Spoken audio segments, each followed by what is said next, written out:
Hello and welcome to MacFormat's weekly Apple Extravaganza. I'm Chris Finn. I'm Matt Bolton. And on this episode we talk about the Apple security breach that wasn't. The Model T of 3D. And in a possible world exclusive we also show you the iRing. Let's start though with news from the world of Apple. There was a reported Apple security breach earlier in this week, which was no security breach at all, basically. So users in Australia woke up to... Already you're sceptical. No, I'm just laughing at news.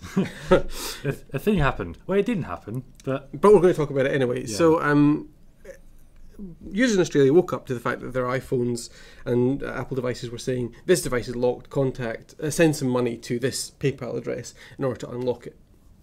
And obviously everyone went a bit doolally at this point because they thought this was Apple having been hacked. It quickly became apparent that there obviously wasn't Apple having been hacked. All it was a good old-fashioned thing where someone has got hold of Apple IDs, i.e. someone's email address, and the password that they use for iCloud from somewhere else, some other leak. Or possibly phishing, or possibly just brute force attacks, but more likely the first one. Yes. And has then just gone to iCloud.com, logged in with those details, and then used the Find My iPhone feature in order to lock these devices and demand a ransom. Yep. Which is interesting because it's interesting what our reaction is. Our reaction is, or rather, as a society, the mainstream's reaction to this is, oh my god, Apple been hacked. Apple's fine. No details have been compromised. Well, not from Apple. Apple's fine at this point. But it was a reminder of the danger of reusing passwords. Because basically, the only reason this hack can work, as far as we can understand it, as far as we know, is because if you've used an email and a password for, let's say, eBay, it's a bad example because the eBay passwords that were recently leaked were encrypted, but let's say, for the sake of argument, same email address and password for eBay that you then use for your iCloud stuff, you're boned. Yes. So it's a reminder to be using unique passwords or a password manager like 1Password or something. And we can understand why people were assuming that it might have been Apple who'd been hacked, is because a new company gets hacked every 10 days. Yeah. It's becoming, genuinely, it's really quite scary, I think, because we put so much I mean, passwords are an absolutely appalling way of dealing with security. It's an insecure security measure. And because we all these days have, it's fine if you're working at a Unix terminal in 1970 something, but today we've all got dozens and dozens and dozens of different accounts for different things. It's so hard to be anything like sensible with your password, unless you're using a password manager like 1Password or Safari keychain stuff that's now there in Mavericks. Yeah. What should we have been doing instead? I don't know. I mean, there's obviously biometric stuff in there, but I love any reaction to a biometric security option, such as Touch ID with the Apple iPhone 5S. Everyone's reaction is always really extreme. It's like, well, what, somebody cut your finger off? Well, somebody cut your finger off, you've got a bigger fucking problem than just passwords. Yeah, like, they can probably also get your password if they start cutting your finger off. Yeah.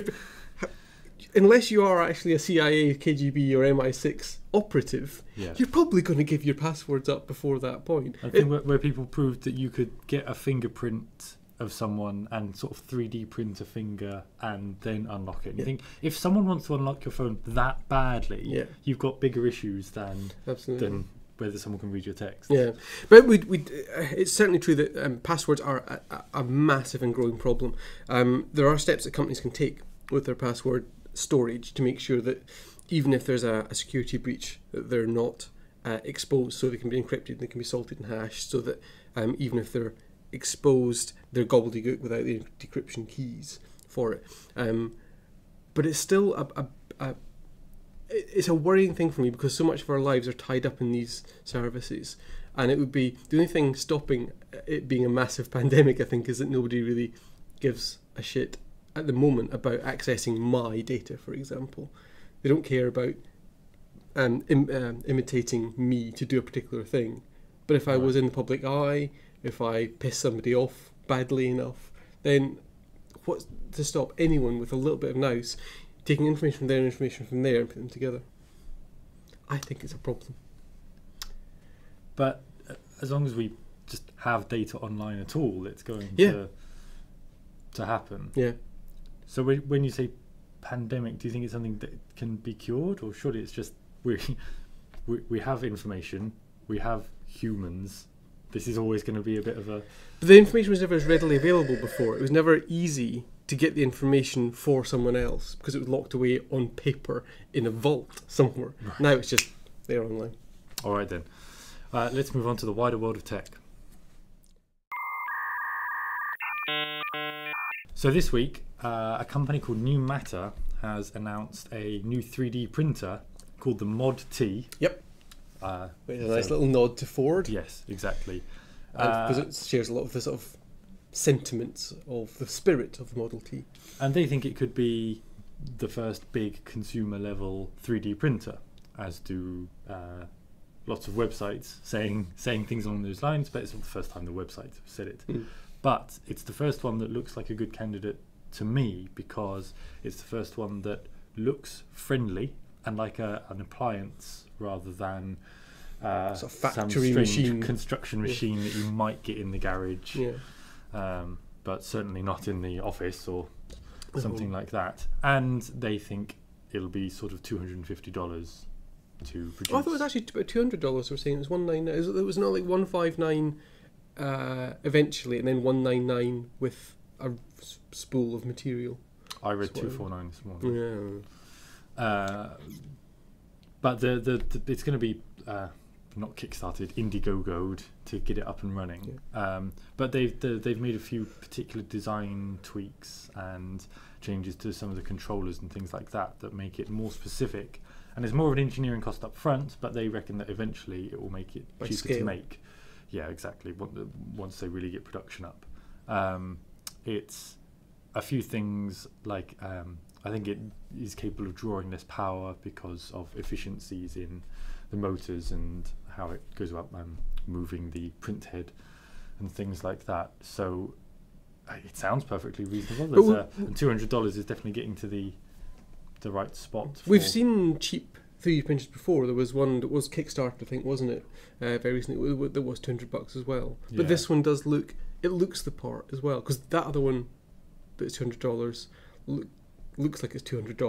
Looks a little bit homespun. Construct it yourself, as well. Whereas this one is actually designed, as I remember it, in association with Frog Design, an agency that has a history with Apple, going back to the Snow White design language of early Macs and other devices.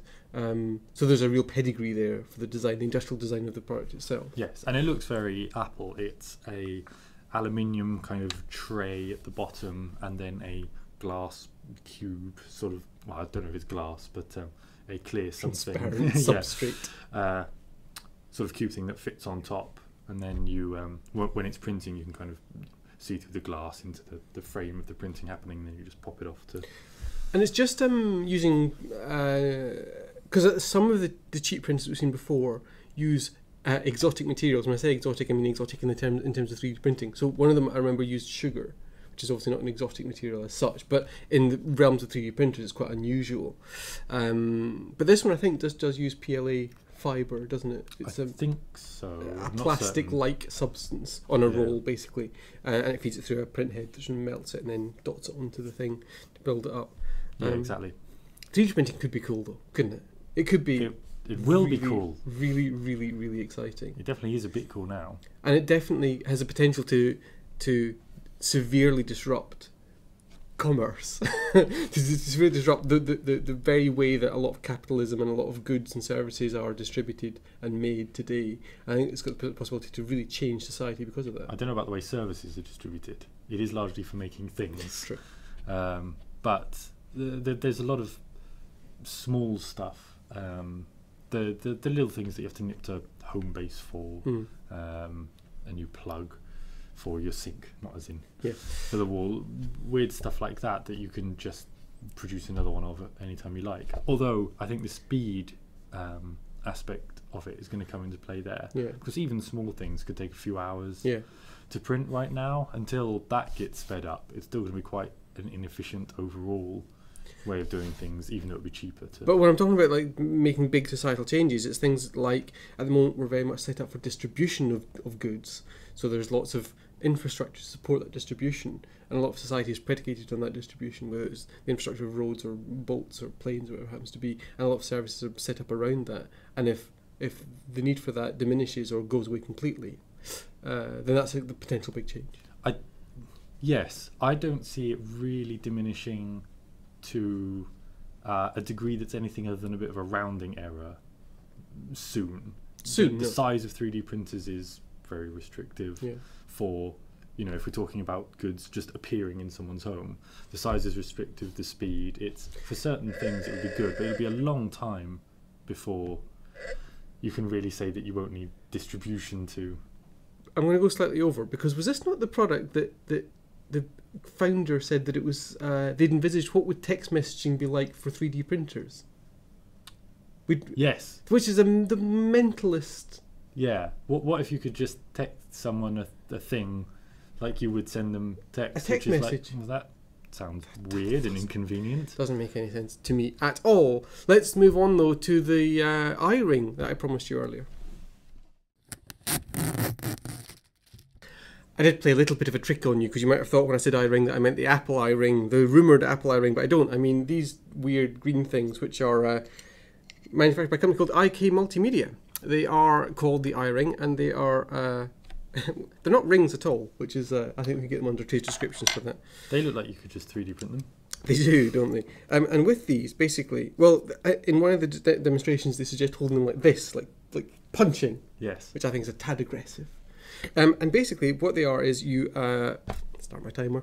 The front-mounted camera on your device tracks the position and orientation, etc., of these dotty patterns. So I have here my iPad, and I shall now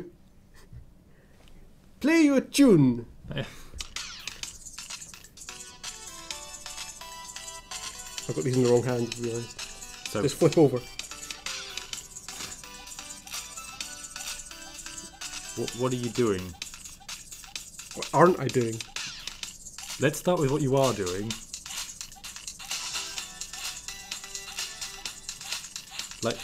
Like what's happening? I'm concentrating. So, what's happening is, if Tom, you can have a little look. On the screen here, we see basically a grid of stuff, and on the two different sides, I'm controlling on this side. Controlling seems like an awfully strong word. Turn it back up a little bit. On this side, I'm controlling the sort of intensity of the background beats. Okay. Right. Yeah. And on this side, the sort of tuney bit, probably a technical term. Yeah. So if I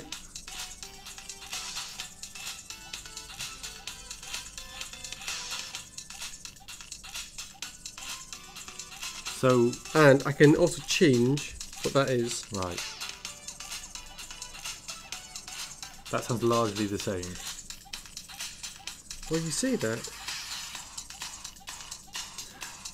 It's quite tricky. Okay. So all it's doing at the moment is distance from the camera for intensity of what I'm doing. Yeah.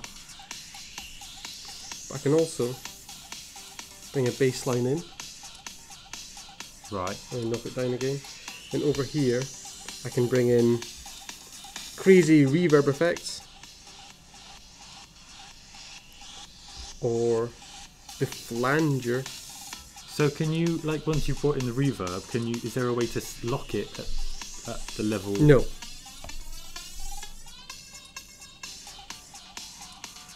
Okay, you're getting somewhere with your slickness now. Yes. But basically, you've got this app here, the iRing Music Maker, which allows you to do that sort of stuff. And there's that one sort of basic track. It's a little bit like using loops in GarageBand. You got that one basic track in here. There's IAPs to $2.99 to buy like a house version or hip hop or dubstep or EDM. I don't even know what that stands for. It's a bit of fun. But that's actually really all it is. And we give this to our friend Jim to have a go with, because he does, make the musics. Sweet music. But his kind of point was, it's fun in here, but you just use sliders. That's really all you're sort of doing is you're translating the action of a slider into this. Now it's a little bit harsh, because with these you can also track obviously rotational angle, distance, and a bunch of other stuff as well, and have those translated into other things. And another app that comes with it that you can also do will convert these actions into MIDI commands, which suddenly makes it much more powerful. It makes it much less of a musical toy, and makes it a more powerful thing. So it can pass those MIDI commands through a system to other apps that are running in the background. So you can start other apps going, hook them into this, and then this will actually control those apps for a whole bunch of different variables. That way, or they can actually pass the commands to your Mac as well and do it that way. That's, more interesting, because as you say, this presumably the grid in the middle isn't really doing. It is. I haven't quite worked out what it's doing yet. I've only played this for like 5 minutes. Okay. I haven't quite worked out what it's doing yet. Do you mean this 5 minutes right now? No. Well, no. Sadly, no. I did think of it before. There's very different options. So basically, I can imagine that somebody even just with this app could produce.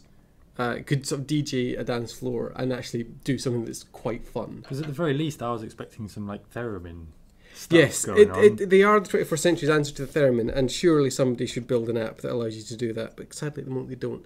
I know that the cost is more than just for these pieces of plastic, because it's the development of the app as well. But it is moderately amusing that these cost £20, given that they're such slim, little things. But you also only get one small set of music in the app. You actually have to buy most of it IAP. Yeah. Okay. But developing the system is not trivial. Developing this tracking system and that sort of stuff is non-trivial. And the fact that it's quite extensible with the MIDI stuff, I think is moderately good. Yeah. And it's certainly fun, even though this is quite clearly out of my comfort zone. I am going to have a little bit of a play later on with some headphones on. Don't worry. Okay, don't worry, good. Tom. I know we're on deadline. Don't worry. And see what tunes I can produce. Okay. Well, let us know in the comments what you think about everything we've talked about today. Have you been hacked? Is the culture of hacking and getting the data and phishing going to cause the collapse of civilization as we know it, basically? But we'll build that civilization up again with 3D printing. Let us know now, and we can maybe do something about it. So mention that in the comments. What did I talk about? 3D printing. Yeah. Would you buy a 3D printer? What price would get you into 3D printing? And what lovely things would you like to 3D print? Have you bought a 3D printer even? Oh, yeah. And what lovely 3D printing things have you been printing? Tell us that too. Past tense. And the iRing, or even similar music toys. Do you think there's still scope for innovation in things like music apps on iOS?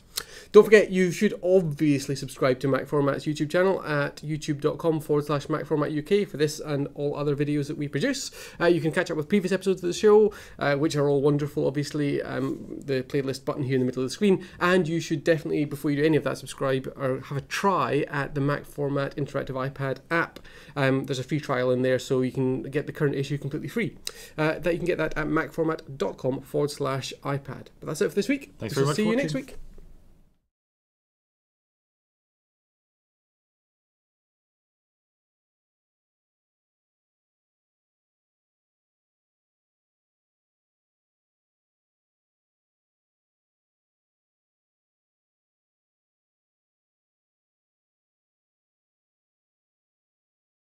Okay.